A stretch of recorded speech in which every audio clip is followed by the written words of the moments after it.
So this, as you know, is Series 24. I see mostly familiar faces, but a few new, so I'll just briefly tell you about what Series 24 is. So it is, just as its name says, a series of 24 educational events, panel style, that are designed based on feedback we've received over the years of the various topics and hurdles that our startups come up against.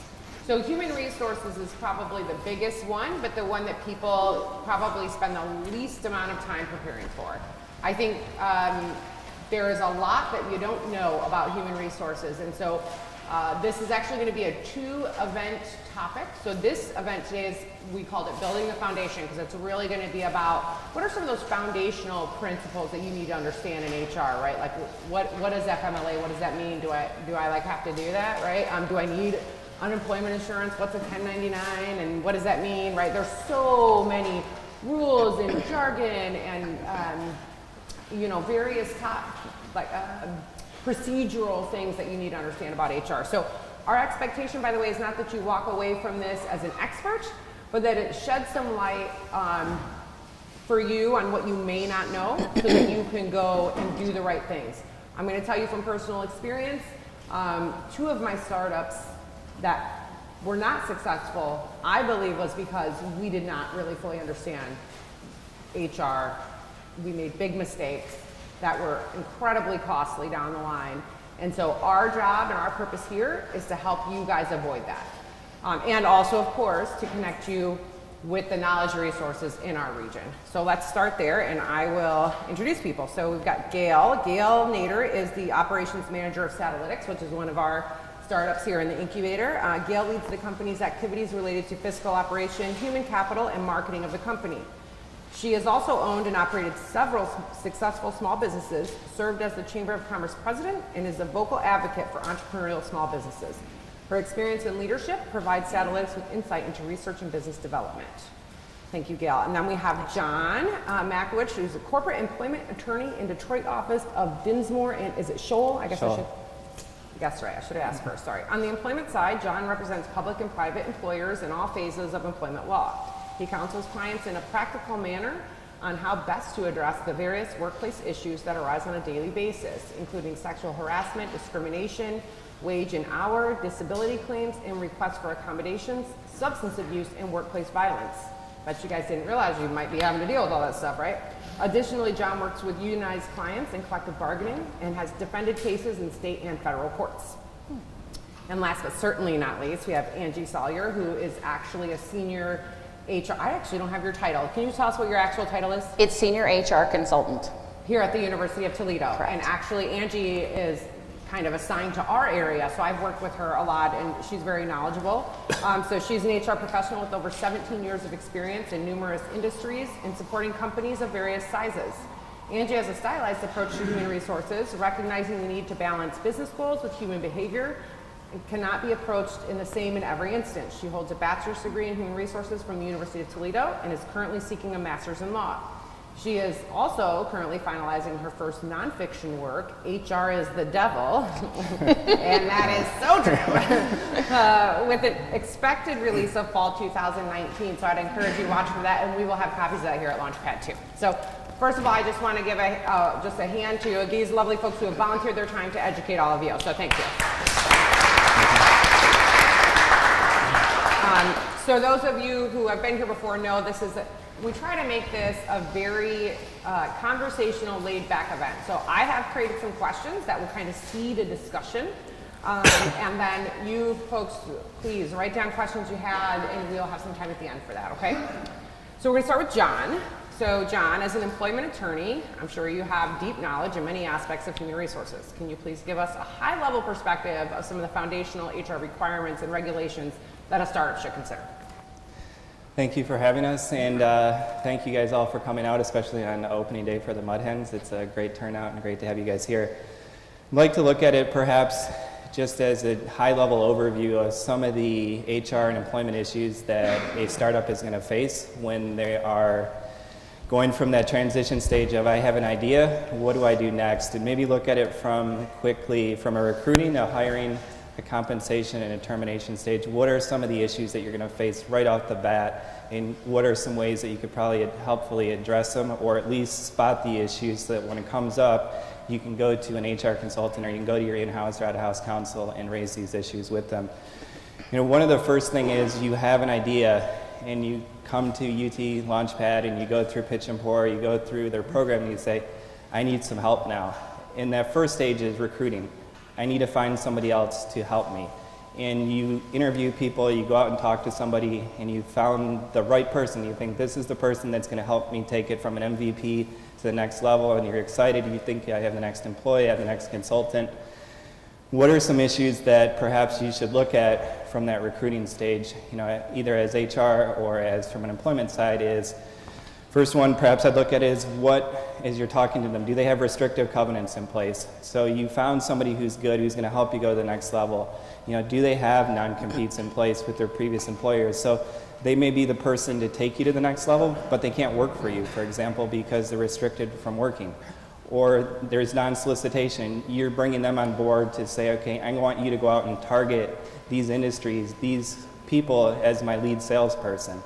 And they may have been customers of their former job and they're not able to do it. So whenever you're talking to someone as, okay, this is going to be my first employee or my 10th employee, you want to ask those questions. You know, what type of restrictive covenants are you under? Non-compete, non-solicitation, confidentiality agreements. And then as you're interviewing them, you got to pick the right questions. You know, you have to ask about the job. You can't ask different questions for different people, because if you ask one set of questions to that individual and you ask a different set of questions to another individual and they're not necessarily related to the job, the person who didn't get the job is going to come back and say, you know what, I was discriminated against because of X, Y, and Z. You were asking questions that were totally unrelated.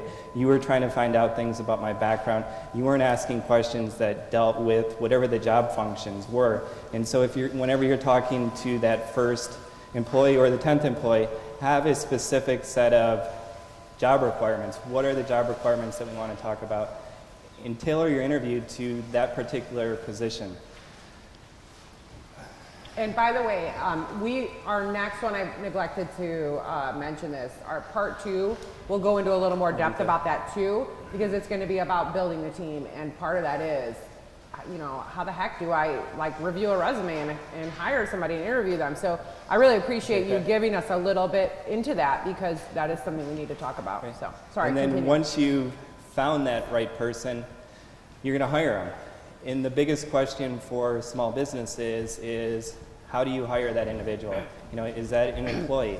Is that an independent contractor? Is that a consultant? And it's usually about 40% cheaper to have somebody on board as an independent contractor, as a consultant, because you don't have to pay all the taxes. You don't have to pay all the other types of insurance that you're going to have as a startup or as a small business if they're classified as an employee, because once you have that first employee, there's a lot of triggers that come into place from an HR side, from an employment side. Now you have to have things like workers' comp, unemployment insurance, and things like that. And so small business owners have to first figure out who's that first employee. You know, are they an independent contractor or are they an employee? And the main definition to determine whether or not someone is an independent contractor or whether or not they're an employee goes back to control. Where, what, when, how.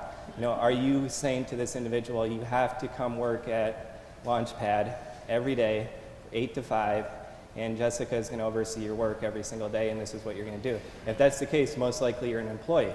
You can't just classify someone as an independent contractor because you want to save money. You're going to have both personal and company liability issues that the ladies will get into that's going to come up down the road if you misclassify employees. Because once you have that first employee, though, from an HR side, now you have to go out and find someone to do payroll. Now you have to find someone to do insurance. Now you have to do all these things, and there's plenty of companies out there that you can hire. You know, a lot of small business owners don't have an HR hat, don't have an employment hat on when they're starting a business. They don't know anything about it. They know how to build a product or they know how to sell a product, but they don't know how to hire, they don't know how to do payroll, they don't know how to do HR. Most of us don't know how to do that because that's not their job. So my advice is, you know, if you're going to hire that first employee, once that first employee is, whether you start here or you start down the road, work with somebody who knows what they're doing, who can guide you through the principles of that employee, because You know, when you hire your first employee, you got to pay wage and hour, as it were, salaries. When you hit 5, 15, 20, 50, 75, 100, as your employee count grows, there's more requirements that you have to follow, you know, from FMLA, EEOC, age discrimination, things like that, Title VII. We can go into more of those in a little bit, but all of these other requirements are going to come into play as your company grows. And so that's why it's important to have the foundation set so that you're able to build the company without incurring liability or damages without even realizing it. The other thing is, you know, when you're bringing somebody on board, just some of the things you're thinking about is, you know, are they even able to work for me? Are you filling out the proper I-9 forms, for example? You know, are they able to work in the U.S.? You know, are they 16, 18? You know, if somebody is under 18 years of age, for example, there's different requirements for when and how they can work, when they can get breaks. You know, if they're over 18, are they entitled to a break or not entitled to a break? And so you have to at least be aware of different issues if you're hiring someone over 18, under 18. But back to the requirements for an I-9, you know, if they're a foreigner, for example, do they have the proper work visas in place? Do they have the permits in place to allow you to work for them? And so, you know, you should have a initial checklist for when you're bringing that first person on board. Here are all the things you can do, a checklist. You know, have I gone through my, you know, the resume, reviewed it? Do I have an actual job description for what they're going to do? Have I actually interviewed properly for that specific job question? Are they eligible to work for me? Are there anything that's going to prohibit them from working for me? And a lot of times small business owners don't have HR, for example, and so they're just going to go to the founder or a CEO or somebody and say, hey, John's a good fit for this company, he can code. And so, okay, you're on board, what's the salary? And it's really never discussed, and you never go through these issues, and all of a sudden you just realize, I've incurred all kinds of liability. Yep. The next thing is, you know, compensation. How do you pay them?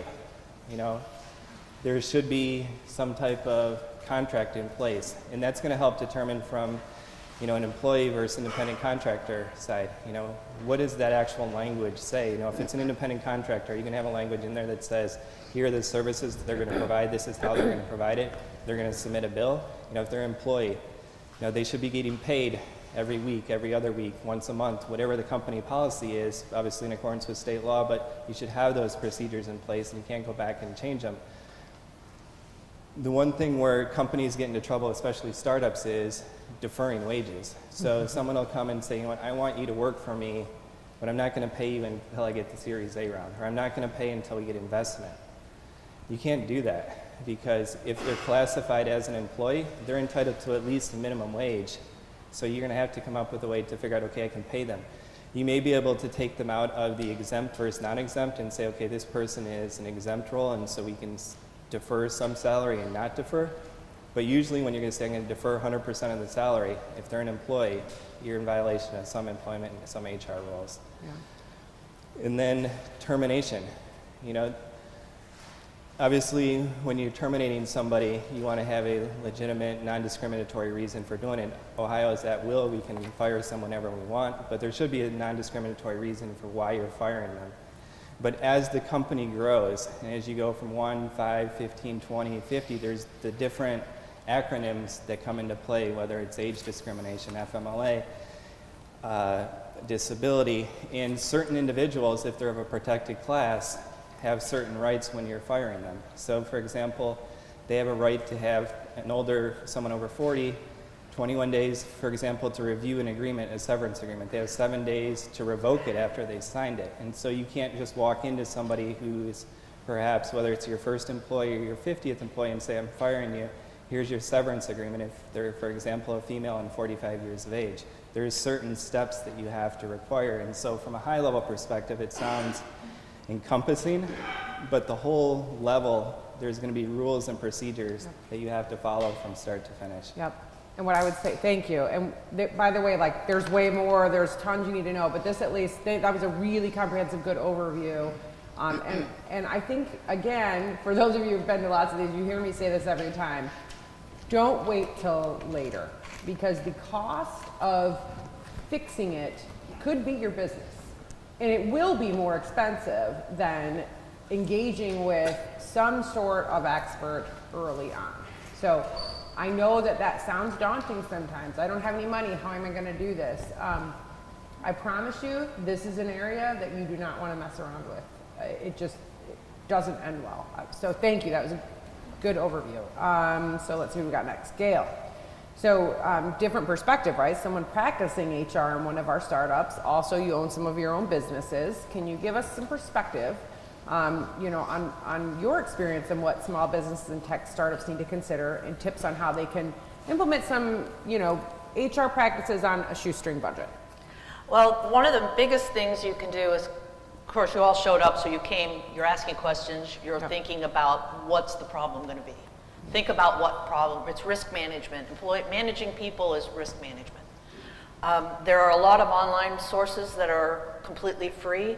The Society for Human Resource Management has a site, shrm.org, O-R-G.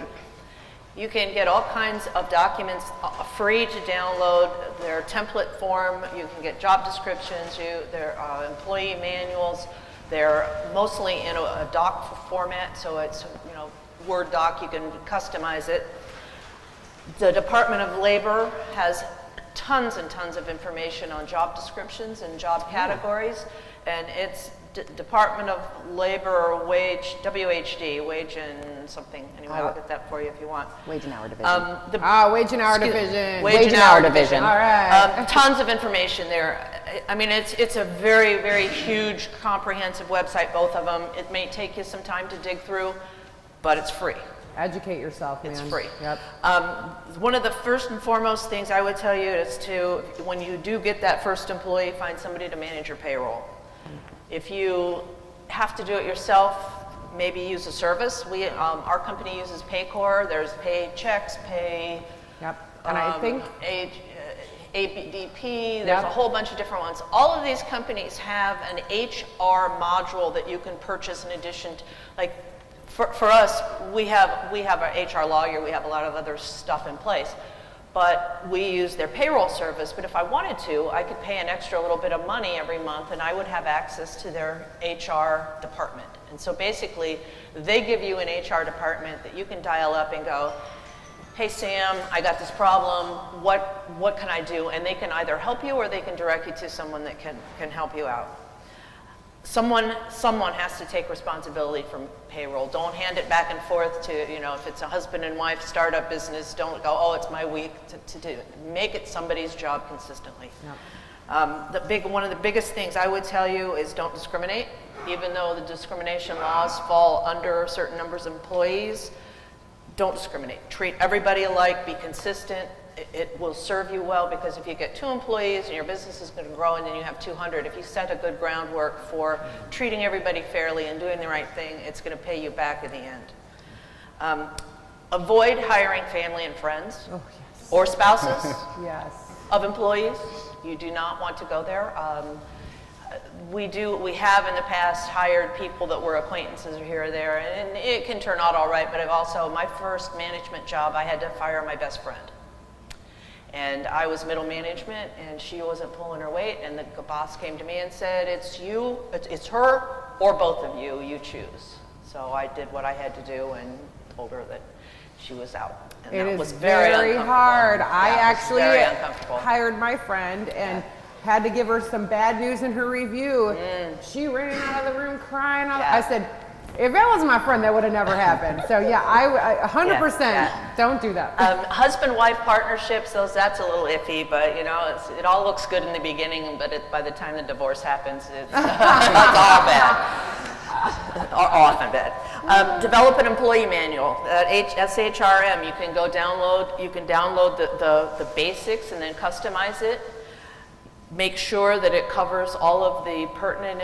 When you start with a template like that, they've already thought through all of the important things like the FMLA, Leave Act, non-discrimination, equal employment opportunity. They've thought through all that stuff already. The language is there, and it's already. In fact, that's what we did for our company. I downloaded it, I customized it, we took it to our attorney, and he blessed it, and we're, What could have cost thousands and thousands of dollars was, a couple of days of work and a lawyer bill for a couple of hours. At what size would you say of a company? I mean, is this employee number one? You have to have one right off the bat. Because you can't hire that first employee and then get 5 more and then go to them and go, oh, retroactive 1, 2, 3, and 4, you all have to buy it. Here's your new rules. So if you just set it up in the beginning, you do have the opportunity at any point, you make it is written into the language, at any point you can change the document and reissue it. Yep. But have those rules, and that's the be consistent, don't discriminate, treat everybody fair. Get the rules set down from the beginning, and it'll save you a lot of headache in the end. Keep very complete employee files. You need to make sure that you have all of the legal documentation that was referred to. You need to make sure that you have any kind of information. Emergency contact. A lot of people don't really think of what's going to happen if the building catches on fire. How do I get a hold of somebody's spouse? You need to have the employee's emergency information, their spouse's contact information, telephone numbers, and emails at a bare minimum. That's a really good point. And then if you get into health insurance, and that's a whole other thing, but you need, beneficiaries and stuff. But at a minimum, make sure you have good employee files that are complete and well maintained. And that doesn't cost you anything, by the way. Just some time. It's just important. It's just the things that you need to do as a matter of business. Yep. I keep both paper and electronic. Everything that comes through my hands, I scan it, and then I have an electronic file because I don't trust either method of 100%. Why not have a backup? Something that's that important. For something that's that important. And make sure you have thorough job descriptions. If you don't have, you can't hire a person to do a bookkeeper job and then another person to do the same kind of bookkeeper job and have 2 different job descriptions. You need to have, for each class of employee, you need to have a very thorough job description. What are their working hours? What are they supposed to do? What are their measurables? When you hire that person, have a performance evaluation form established, get that set up. Also, you can get all these things online somewhere. You can find them and you can customize them to yourself. But on day 1, when you hire that employee, you go, here's your key, here's your information, here's when you go to lunch, and by the way, here's what you're going to be evaluated on in a year. And some people call them employee evaluations. Some of them, the new catch term is performance evaluations or performance planning process. There's a whole bunch of new fun names for it. But the bottom line is you work for a certain amount of time and you get a review, so we both know whether we're on the same page. But give them that review form on the first day of their job. Yep. I make it a part of our employee manual, so it's in there. Yep. They can't say, oh, I don't know. It's there. You read it, you signed it, you acknowledged it. It's kind of a tender area, but make sure when you're soliciting for people to work for you, you give a complete position and advertisement. Kind of test it. We were looking for some scientists in our life, and I was using scientific jargon, and I got a kind of a low turnout of applicants. And then I changed up the language, and I got a great field of applicants. So, if you put up a job application that you think is just perfect on Indeed, and you get 3 people that are not qualified, go back and see what your language is. Maybe you've been too specific for your industry. Maybe you've just done it wrong.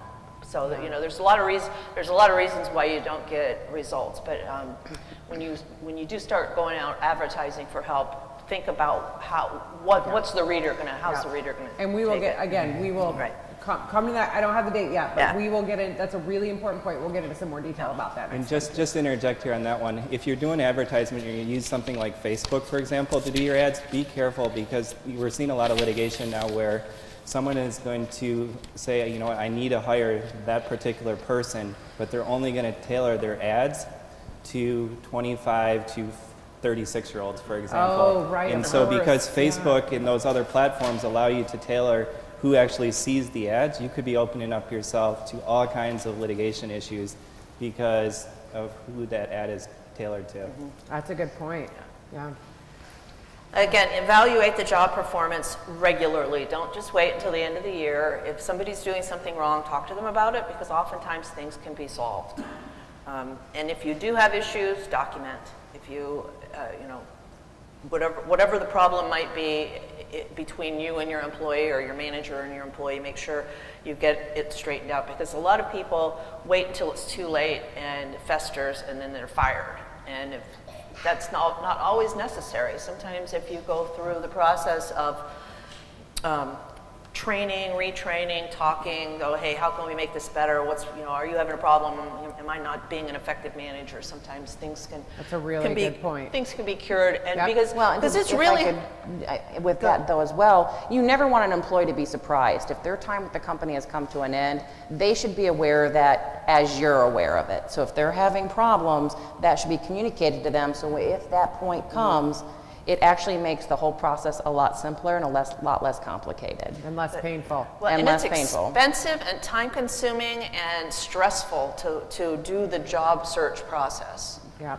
In our company, I and Alan work together as a team. Alan is the science director, and we have set up, we have a set of questions. We have a matrix that when we put up an ad, we get results, we score them, we try to be, again, be very fair and make sure that you treat everybody the same, not only in the employment process, but in the search process. The payroll, get a payroll system that you can use. Some of them aren't that expensive. There's, I think I already told you, payroll. There's one called Gusto that's pretty cheap. I think we pay, for 15 employees, it's a couple $100s a month, but they make sure all of our taxes are filed appropriately. And I'll tell you right now that has been an issue with some of the startups I've been part of, where we weren't doing it right. And then all of a sudden we get this letter from the government and we owe a ton of money. Well, when you're a startup, you don't have that kind of cash. I mean, the government's not messing around, right? So I've seen a startup fail for that very reason. So we're spending a few $100s up front to do it right. So there's two parts of the government that will kill a small business, at least two, but the two main ones that I know of are the sales tax people and the employment tax people. Yep. Because if your fiduciary responsibility is to collect that money and pay it, it's not your money. So yep. Well, that's the other thing. When you collect it, right. if you don't pay it, that is the big issue. There's all kinds of bad lawyer things that we could be told about. That's right. I'm sure you've seen them all. So keep up with laws and regulations. Again, going back to the SHRM website, they have you can become they'll feed you information daily or more often than you really want to get it. There's a lot of places. Your payroll company like my payroll company sends me information every couple of days. And if you're part of Launchpad, we also have that help here too. And my last bit of advice is get a good attorney. It will save you money in the long run. They often will not charge you very much to become a customer. Sometimes they'll do a free consultation, but make sure it's not your brother-in-law's sister's cousin. Make sure it's somebody good that is an employment attorney or a business attorney that can direct you in the right way. Thank you. Very good. Cool. So Angie, I know we covered some of this. By the way, I always feel bad for the third panelist because usually by the time we get there, it's like, oh, we answered your question, so moving along. You've touched on a lot of it, yeah. Yeah, but I'm sure there's more that you can add. So the interesting thing about your background, you've had various levels of sizes of institution, right? So that matters in HR policies. But what are some of the threads you've seen kind of foundationally remain the same? Things that you need to pay attention to at all sizes, but then also triggers, right? So we know FMLA triggers at a certain number of employees or whatever. So it's kind of the double-sided question, but getting to the same point. Does size matter? Yes, actually, to answer your question, I'm going to say it. Size does matter. Okay, here's why. Because you probably already heard there's a little bit of an alphabet soup going on out there with HR, as with most industries. So if I was to ask the audience, who can tell me what FLSA stands for?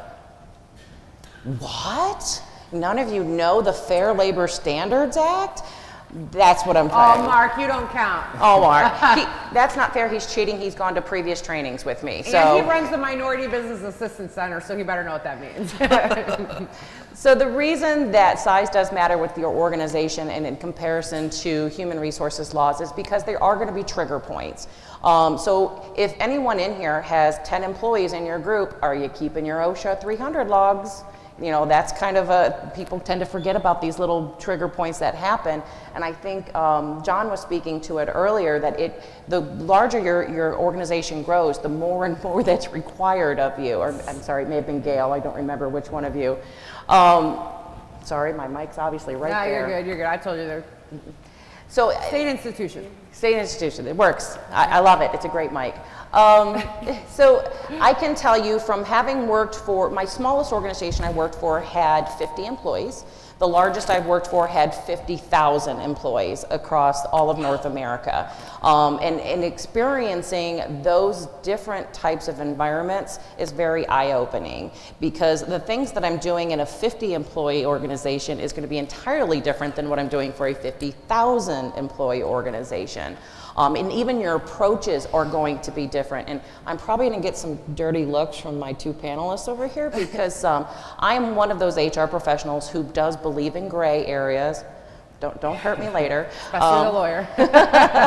And I also believe that your approach does have to vary based on your culture, the size of your organization, the type of business that you run, and also specifically, we forgot about, oh, those employees, yeah, those people that you actually have to deal with on a daily basis and you're talking to. So those are going to be factors, in my opinion, you need to take into consideration when you're developing your HR policies, processes, and expectations. Does that answer the question? Yeah, definitely, Okay. definitely. I mean, it's interesting to me as like when you bring one employee on and you think you don't need that kind of stuff, right? So there are certain things I feel like are foundational across all sizes. Handbooks being one, right? So that's expectations, performance evaluations. You're going to do those if you're 1 or 50,000. You know, would be my guess. Other panelists, just throw it to you. Are there other types of foundational principles you believe cross all size organizations? I would say paper. So Okay. regardless of where you are in it, every step of the process should be papered so that you can go back and say, this is what we did, this is why we did it, Yeah. and here's the reason, either pro or con. Because Okay. it doesn't matter if you have an employee handbook, it doesn't matter if you have a policy. If you're not papering what you're doing, if you're not following what you're doing, it's as if you really don't have one. True. It could work against you, really, even.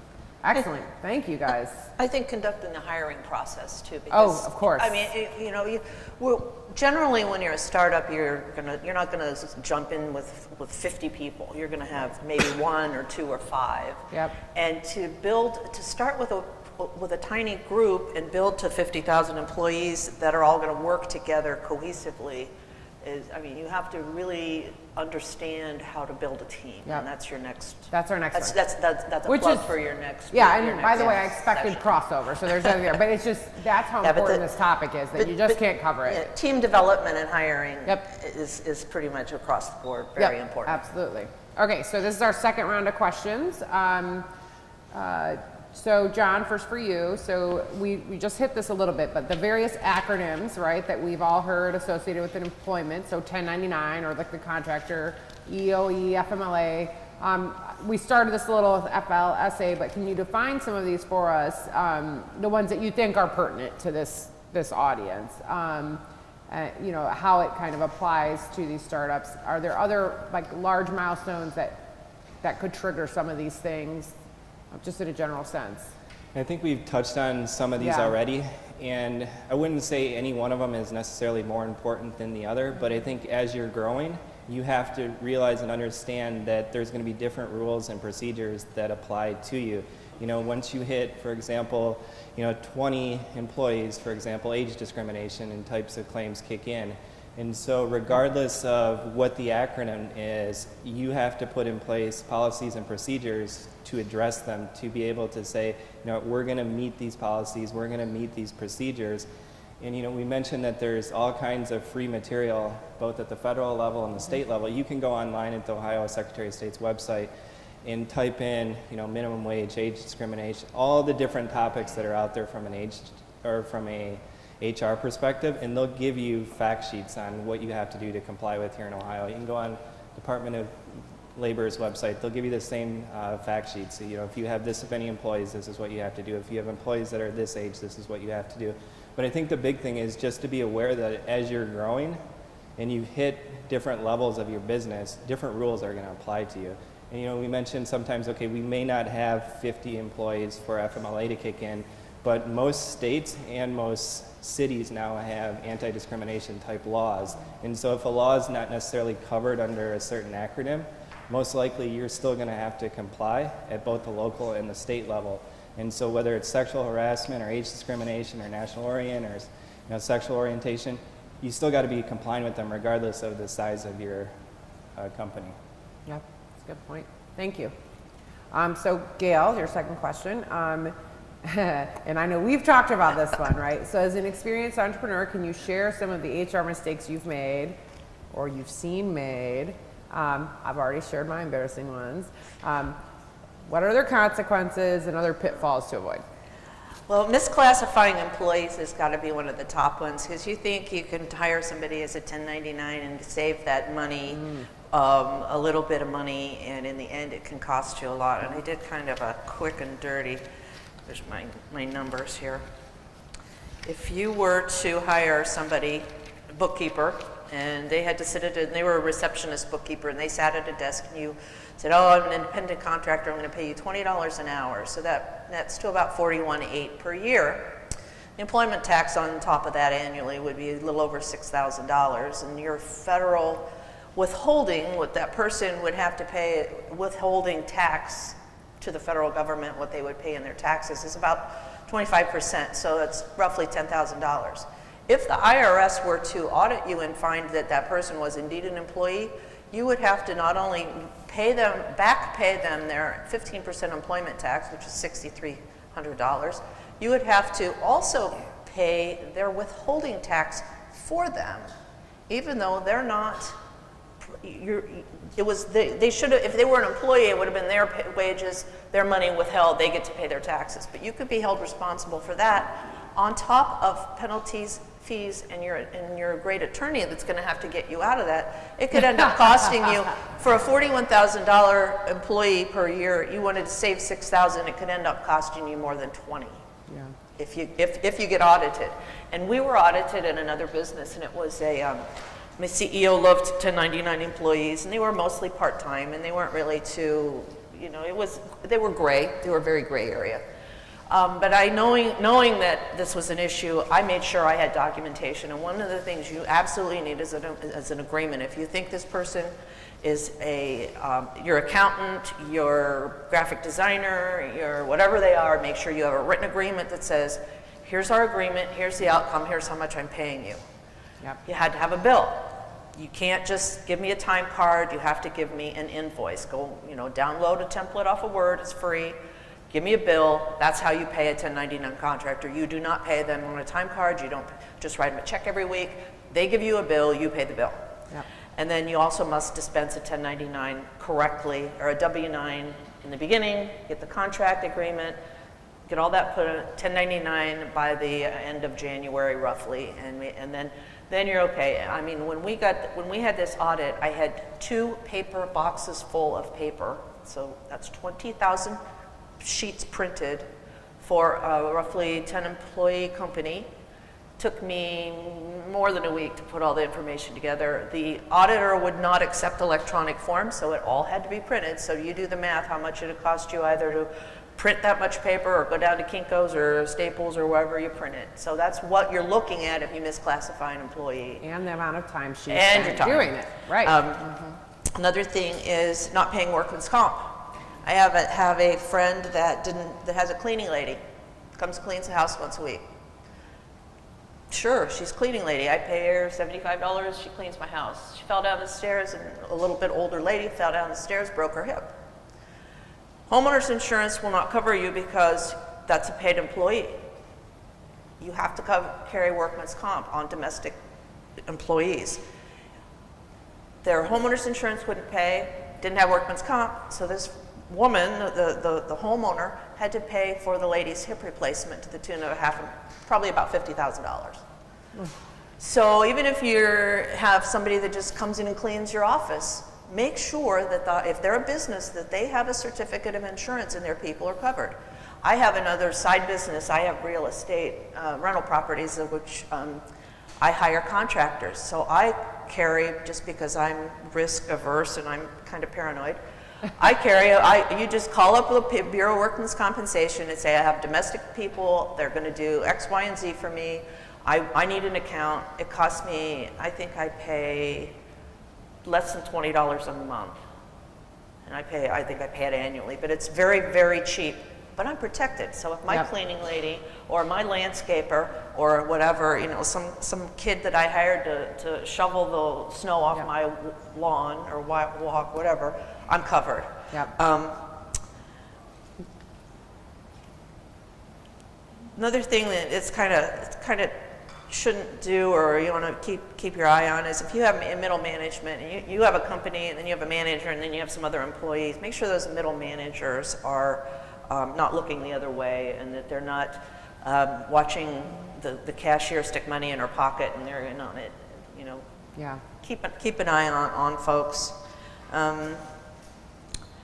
As we talked about emergency, one of the things we deal with in our company right now is we have several out-of-state employees, and it's different because we have a gentleman in California, Indiana, Texas, and then several in Ohio. So we're cross state lines. So if you get into that, you make sure you're covering the other states' regulations, because California is very restrictive what you can do with employees and such. That's good to know. And we have to have a different workman's comp, because our Ohio workman's comp doesn't cover out-of-state workman's comp. That's a good point.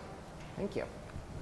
Okay, so final question that we've formulated, then we'll have some time for you guys. So for Angie, this is a little bit different twist here, but you have expertise with human behavior side of HR. Can you give us a glimpse into some of the important areas that leaders of startups should consider when managing their teams? I know you just kind of mentioned that with keeping your eye on, but you know, we talked about performance evaluations a little, but just kind of the human behavior side of things. You know, I think people don't think about that when they're bringing on employees, that this is an issue.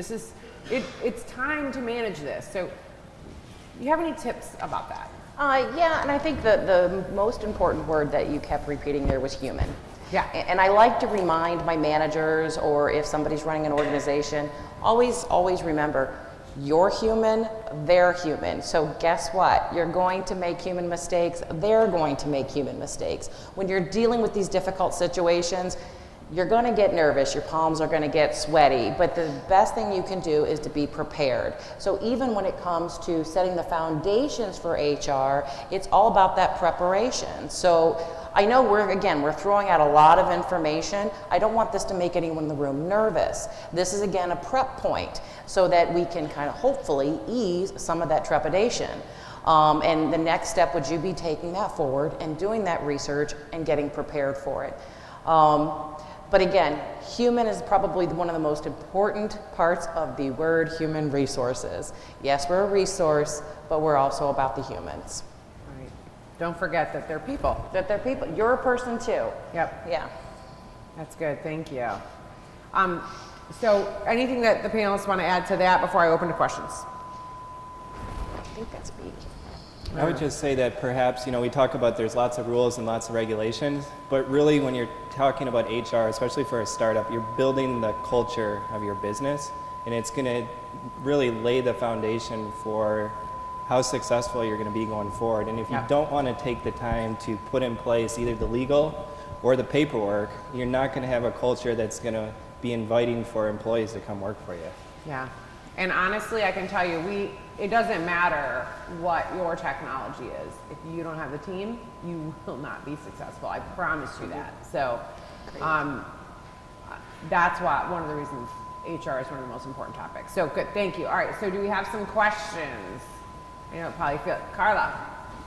So from an HR perspective, let's say that I'm starting a business and 2 out of my 4 co-founders are international students. What are some extra hurdles that we should sort of plan for and look out for? Which one of us is doing that? Yeah, I don't know. Who's speaking? I'm sorry, and Jordan's like our AV guy. He had to leave.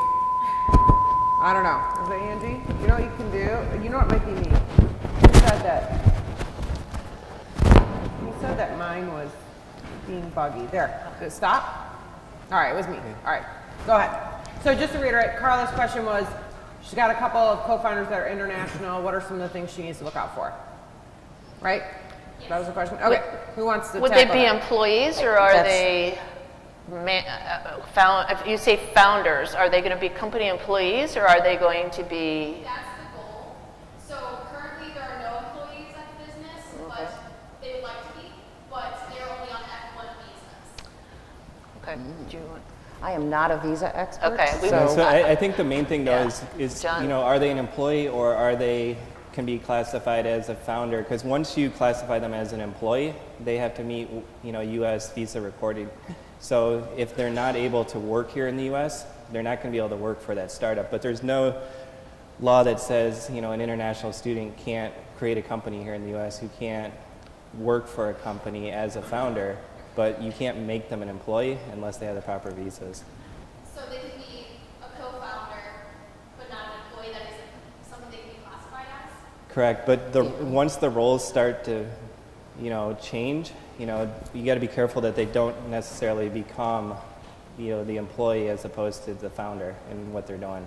So it's going to be about those responsibilities, kind of who's doing what, and being careful with that distribution. It would be my opinion. Correct, and Yeah. you know, they're not going to be able to take a paycheck as an employee, Yeah. things like that, if they don't have the proper visas. I have a follow-up question. We're in the very beginning stages, and we're going to be getting, hopefully getting some grant money. If I were to purchase something with that money through the company and give it to them, would that be considered a gift, or would that be something that's taxable?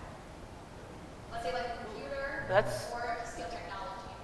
You need to go back to the in terms of your grant. You grant. probably are not allowed to give something to someone. Yeah, If you have, I was at Bowling Green State University. I was a grant manager for Dr. Vincent, who started this company, and we had very strict rules, federal rules about what you can do with the equipment. And if you know, Devin's my employee, he needs a laptop. So I go out and buy Devin a laptop, and Devin uses it. And then when Devin decides he doesn't want to work, or you know, we want to go our separate ways, he must give that equipment back. When the grant is over, all of that equipment then belongs to the university. It all went back into BGSU's lump of stuff they owned. It depends on the terms of the grant. So you can't just assume that you can hand somebody other than consumables. You can give them a pen, some paper, you can buy them donuts and coffee, maybe. But you have to make sure that you comply with the terms of the federal grant. Yeah, and I would Guidelines. guess whatever you purchase should belong to your company anyway, not belong to your employees personally, would be my guess. But I would That's the grant I was talking to you about. Yep, It would yep. actually give it to me in my name, not to the company. Yeah, so you know what, I think we should, that's a really good question, and maybe offline that a little bit. And, well, we have an in-kind coming up with an accountant, and that might be something to have to sign up for. John, is that what you think she should go? Yeah, definitely somebody on the tax side. Yep. So those of you who may not know what we're talking about, so one of the programs we have at Launchpad is called In Kind, where we have service providers here every Tuesday, and we're building out every Wednesday too of the month that provide expertise and guidance to our clients and those who are engaged with Launchpad. And so, you know, if you do engage with us formally, that's one of the things that you get access to. So Carla is engaged formally, so she can have access to that. So great question. Now back to your original question though, you want to make sure you know how to get an H-1B visa sponsorship. And they're very difficult to obtain on the participant end, and there's a lot of work to administer one from the employer side. So make sure you go in with their eyes wide open. Yeah. Good. Thank you. Do we have 5 more minutes left? Do we have any other questions? Yes. So like how beneficial are like interns for small business? Oh boy. That's Can your I, gray before area. the skills answer, can I just That's say your one gray thing area. about that? 'Cause it's a good question. That's a hot topic right Yes. now. Yes. Yeah, we have to be very careful with interns because are you considering paid or unpaid?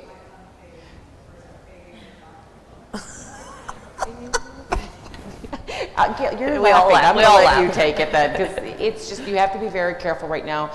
This goes back through Fair Labor Standards Act, and I think I'm the one buzzing. Sorry. That is a question I'm not going to be able to answer in 5 minutes thoroughly. If it's something you want to talk offline, we absolutely can. One thing I want you to be aware of is people think, and we've had so many of our clients, like, I'm going to get insurance to solve my problems. It is more work because you have to make sure you have meaningful, engaging work where they're going to learn. And they're there to learn, right? So then, and this is something I think people don't think about. And so you have to make sure that you have created that, not only the environment for them to do that, but the actual structured tests. And a lot of times you're going to have to educate them through that process. So typically in more work on my end than it was before they were there. The last couple of months, they're kind of a little more independent, and because again, it needs to be a meaningful engagement. So that's something to understand too, outside of like tax structures and other things. Any other comments on that? Interns can be fabulous or not. Sometimes, I mean, you can get somebody, we had a young man that was going, he went on, I think he's in his PhD program now, and he was just spot on great. And then I've had others that were not worth the time it took to, I mean, they just wanted the credit to get through their semester and get me to sign off on it. And so it depends. Again, structure it. Yep. Make sure even if it's an intern, have a job description, have expectations, and have a review. Because if you use a student, you're going to have to fill out a long form for the process through UT or any university. So, but John, did you have something to say? Yeah, I would just say talk to somebody before you hire them if it's an unpaid intern, because the structure and the responsibilities have to be perfect. Otherwise, you're just creating liability for yourself. Good, thank you. there's a guy back there that had a question. Okay, one more. We are- Well, the man in the ball cap. Oh, there you go. Isn't it common for someone to hire their first employee with a very loose job description that just says help out in every way possible? Is it common or is it okay?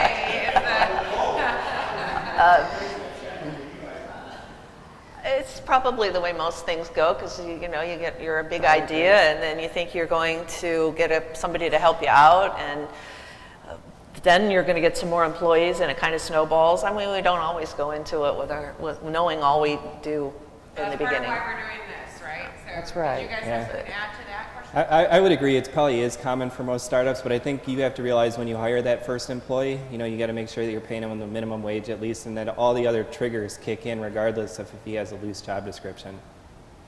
Yeah, with that first employee, I wouldn't be as worried if it's not as structured, but once you get them in, you've got that help, now you can start putting those in place. I understand wanting to move quickly on your product or your idea, but don't let that, kind of circumvent you from doing the things that also need to be done behind the door. I'm going to follow up your question, because you've been through a number of these. So, considering that first employee and how they're your structure, what's the most important thing to get established? Most important thing for you to do that get established with your first employee. Number one thing, if you don't do anything else, you should do this. Let's hear what the attorney has to say about that first. Ooh, on the spot. Obviously, make sure that the contracts are in place, but I think outside the legal end, you got to make sure he's the right fit to grow your company, because because your first employee is really your co-founder, and you got to make sure that he's able to take you to wherever your next milestone of the company is, and you don't want to hire that first person just to hire somebody. Yeah, that's a really good point. I would say having the pay set up appropriately, making sure that you've identified whether they're employee versus independent contractor appropriately, and have everything in place for that, including the taxes. That one's a huge one. Yeah. Yeah, I would agree. The foundation of making sure that the money side of it, because that's where you're going to get the most liability, is not correctly handling taxes or not correctly classifying a worker. Thank you guys so much. Thank you all. Welcome. And Good we'll have a session.